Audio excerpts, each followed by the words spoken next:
My name is Dan Morrison. By the grace of God and His Son, Jesus Christ, I am a recovered alcoholic. You know, when I was a kid, I grew up, my dad was an alcoholic. He drank till the day he died. And I swore I'd never be like him.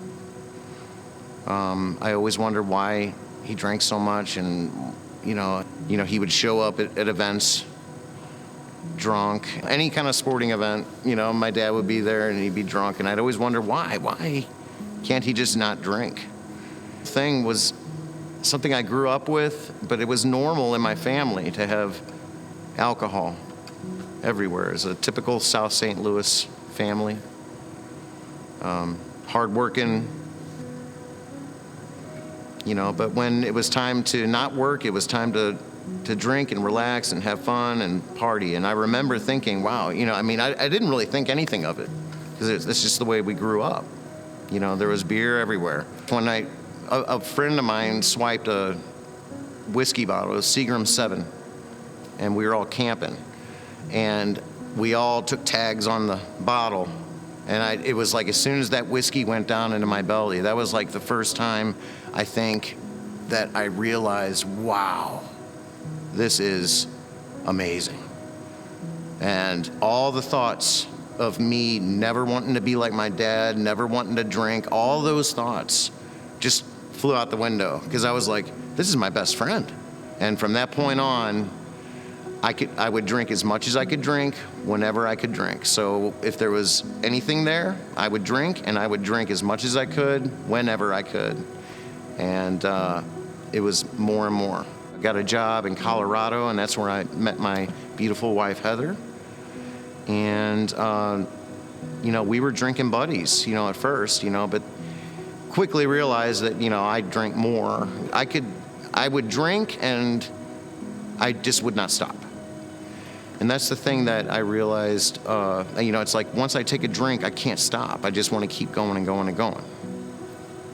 And that's not something that ever occurred to me that could be a problem, until later. After we started having kids and stuff, it's like the drinking just keeps it progresses. The last 3 years of my drinking career, I would say I was drinking daily, morning to night.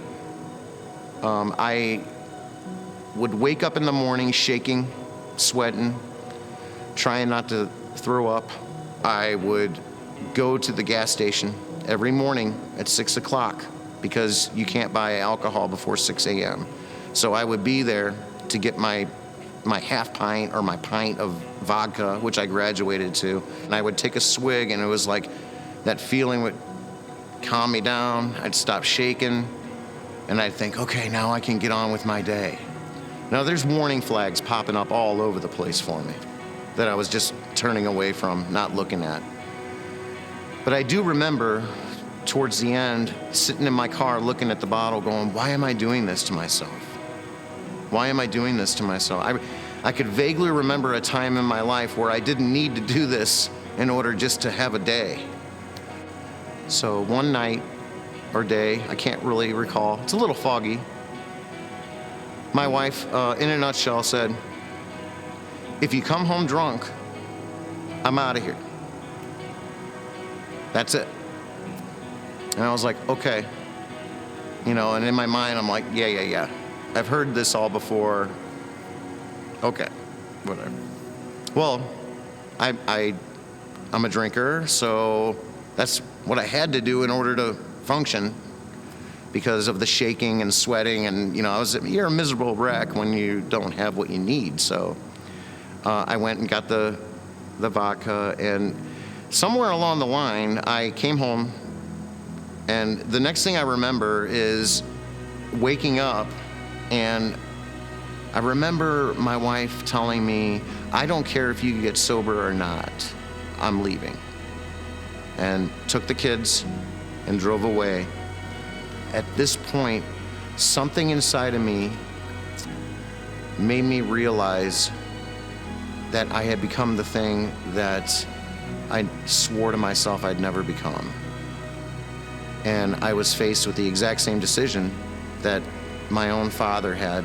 My own father picked the drinking.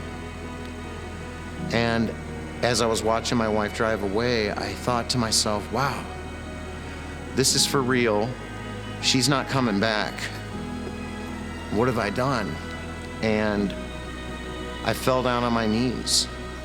And for the first time in my life, from the bottom of my heart, for real, I surrendered everything.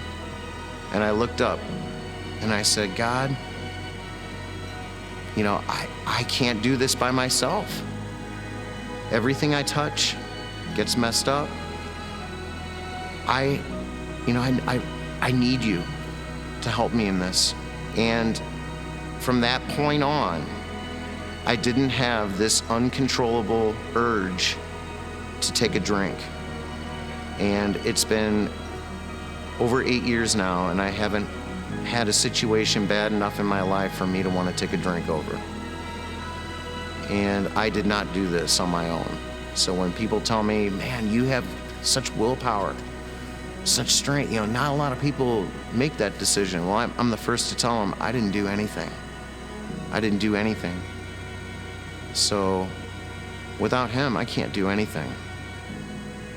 And that's what keeps me going, especially when life comes at me, which it still does on a daily basis. I remember that, man, this is all a gift.